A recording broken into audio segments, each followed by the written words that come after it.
Hello everyone, today I'll be narrating 3 new creepyposts that I found off of the Let's Not Meet subreddit. Liking this video and subscribing to my channel helps me a lot. After you've heard these stories, let me know what you think of them in the comments below. But without further ado, let's dive straight into their experiences. These are their stories. Many years ago, before kids, rescue animals, a mortgage, and a husband, I was a travel writer in Europe.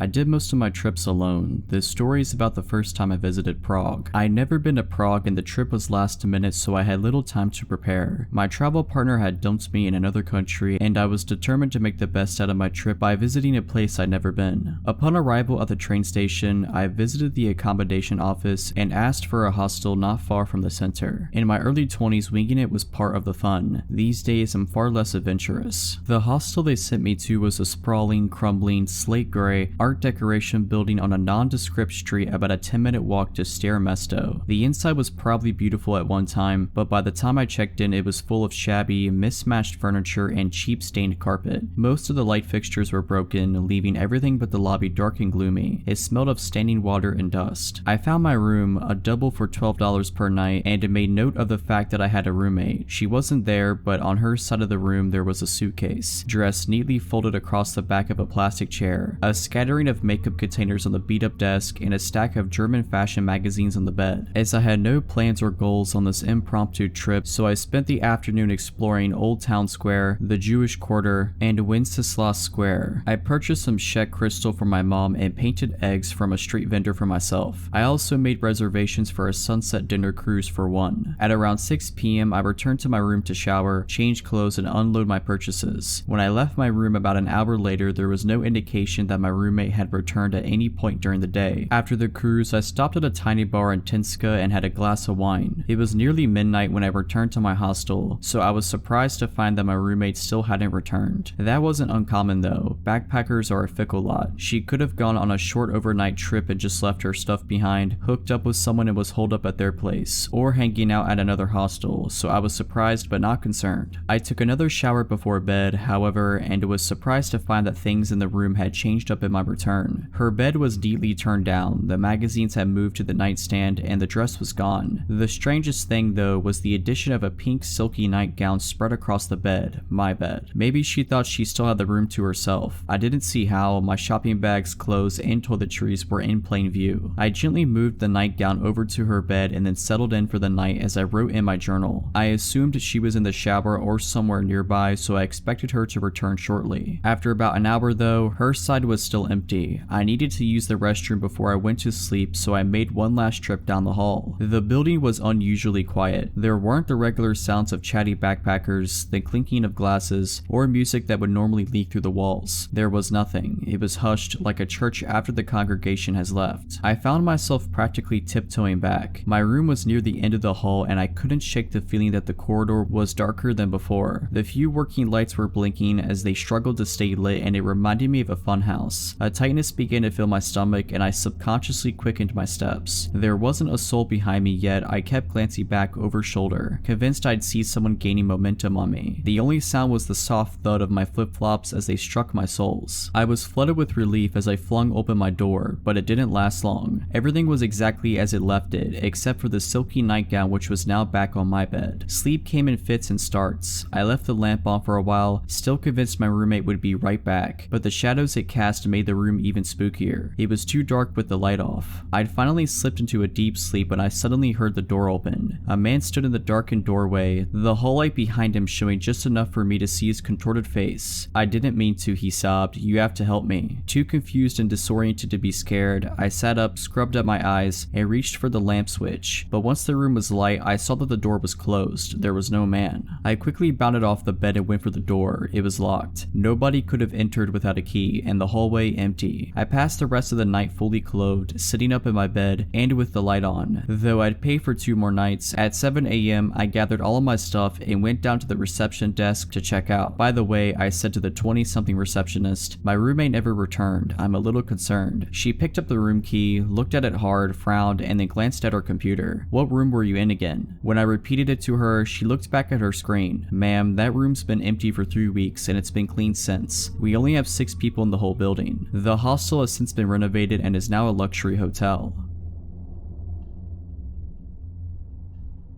At the time of the story, it's mid-October, I'm 20 years old and a senior in college. I got out of class at 9 p.m. and headed downtown in my college town to see about an open mic thing that was supposed to be happening at a lounge. And around that time, there was a guy who would play accordion on one of the corners of the main thoroughfare. Didn't find accordion guy, and either the place was closed or it wasn't an open mic night. Don't quite remember. But as I'm walking back down one of the main streets in downtown that heads back onto campus, I came across this very drunk woman begging two other women for a ride home. I think the girls were getting into an Uber or they didn't have space or something. Point is, the other women weren't taking her and couldn't/wouldn't help her. Mind you, this is a Thursday at 9-ish at night. When she finds that the other women can't help her and I'm walking past, she turns to me to ask for my help getting home. For context, I still have my backpack on. My phone's running low, but I've been at this school and in this town for 3 years at this point, so I know downtown and campus pretty well on foot. To note, I do not have a car at this point in time. She gives me an address and it's maybe 15 to 20 minutes walk north, slightly northeast of where we were at, and I knew the general area where it was, so I was more than happy to be a good Samaritan and walk a drunk woman home who didn't feel safe. I would regret this later. She's incredibly thankful and overjoyed that someone is willing to help her get home. The route we were going to take was super straightforward and I knew exactly where I was in relation to the rest of the town. She says that she has to pee really badly. I reassure her it won't be that long and she'll be back at her place. She says that she was out with her boyfriend and he left her at the bar alone, drunk and mad at her about something. Says she's from out of state. I commiserate with her that what he did was bad. She asked me about what I'm studying. I confided that I was finishing a bachelor's of science in information technology. She's bemoaning this boyfriend that's at home that I'm walking her back to. She keeps trying to walk with me up against my side or slightly behind me, and I'm like, no, walk slightly ahead of me or keep some space. She has a dermal piercing on her cheekbone that's hard to miss. She's getting more and more manic and weird as we walk along. We get about a half a mile into north downtown, less than a mile from the address she gave me, and the boyfriend's calling her and being a real douche. I'm about done with this guy from the stuff she's telling me about this and that and the other thing, so she puts him on speakerphone and I tell him to chill out. We're on such and such road close by. His tone changes in an instant. He goes from hostile and angry to surprisingly chill. That threw up a million more red flags for me. She starts saying that I'm going to have a good time at her house. I'm looking for an exit. Every bone in my body is screaming at me to get out of this situation. We get to the end of the road, which coincides with an intersection that has a gas station. I say, hey, let's stop here to use the bathroom. She says that she doesn't have to use the bathroom anymore. I'm scared. I tell her, well, maybe you don't have to, but I do, which was true. We go into the gas station. I head immediately to the bathroom and text one of my friends asking if she was working and if she could pick me up or if I needed to call the campus safe ride home program. Friend says it'll be a minute if I'm willing to wait. I agree to wait. I come out of the bathroom and this drunk woman, if she was even actually drunk to begin with, has vanished. Nowhere in the store, nowhere outside that I care to look. I buy a soda and wait for my friend and her friends to come save me, effectively. I'm later told that maybe the woman was affiliated with human trafficking, and to be honest, with the vibes and the changes in tone and the narrative that was being spun around me walking this woman home, and how she just completely vanished on me when I got to a safe place with lights and cameras and such, I have to wonder if that wasn't the plan. I won't ever know for certain, but it certainly scared the ever-loving daylights out of me as a 20-year-old. My friend and her friends pull up and take me back to one of their dorms, and I spend more of the evening with them so I wasn't alone. Forever thankful for 3 underclassmen for rescuing me from a gas station at 10 p.m.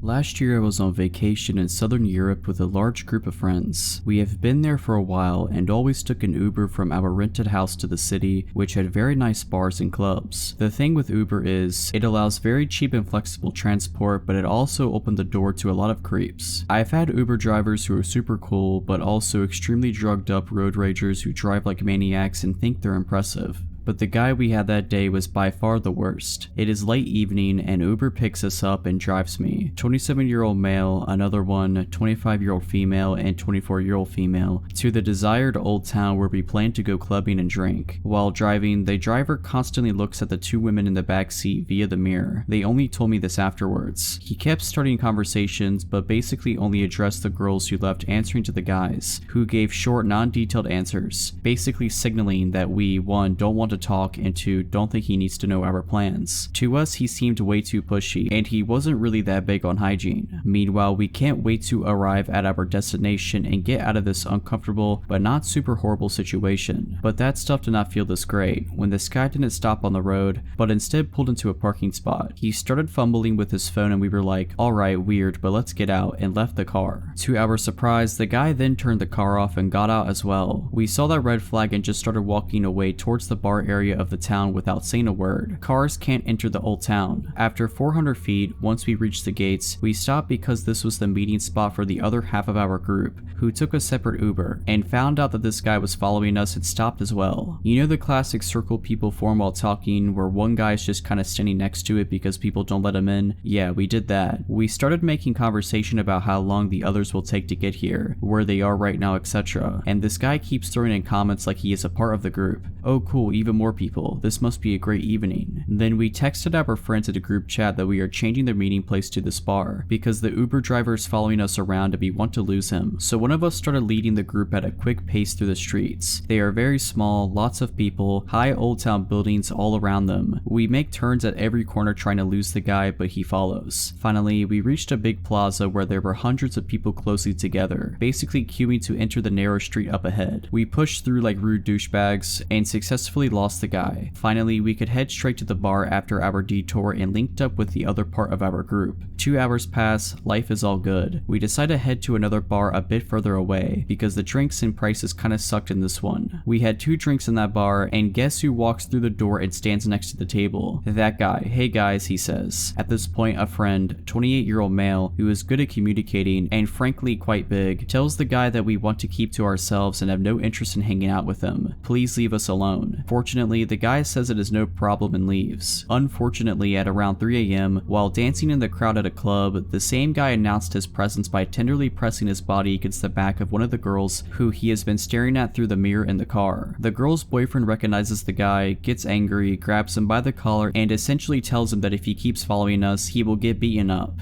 A bouncer sees this and approaches them. I start talking to the bouncer, who is super annoyed by anyone intervening at first, but after hearing how this guy stalked us from this car to this club, he just asks the Uber guy a few questions, then proceeds to throw him out. We stayed a bit longer than we wanted, in hopes of him not waiting for us. After that, we reported the guy for being a creep in the app and called another Uber, which thankfully wasn't him. Alright, so that's it. Hope you enjoyed this video. If you did, consider liking this video and subscribing to my channel. Let me know what you thought of these stories in the comments below. But as always, Have a nice day.